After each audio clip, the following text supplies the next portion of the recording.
இந்த வெயில் காலம் வரும்போதெல்லாம் ஏன்டா இவ்வளோ வெயில் அடிக்குது, இந்த வெயில தாங்க முடியலையே அப்படிங்கிற மாதிரி இருக்குது. ஆனால் இந்த மழையுமே அப்படி தான் இருக்குது. போதுங்கிற அளவுக்கு தாண்டியுமே பெஞ்சிட்ருக்கு.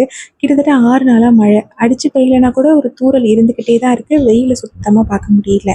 நடுவில் ஒரு ஹாஃப் டே மட்டும் மழை லீவ் எடுத்துச்சு.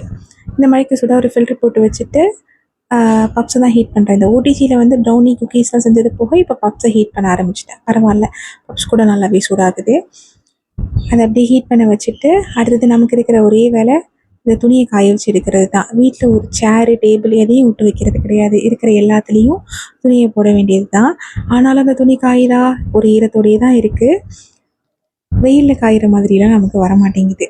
சரின்னு இந்த துணியெல்லாம் காய வச்சதுக்கப்புறமா நம்ம பப்ஸும் ஹீட் ஆகிடுச்சு. ஃபில்டரும் டிகாக்ஷனும் இறங்கிட்டு சூடாக ஒரு காஃபியை போட்டு எடுத்துக்கிட்டு அப்படியே பப்ஸை சாப்பிட்டு இந்த ஈவினிங்கை முடிச்சாச்சு. ஓகே ஃப்ரெண்ட்ஸ், தேங்க்ஸ் ஃபார் வாட்சிங்.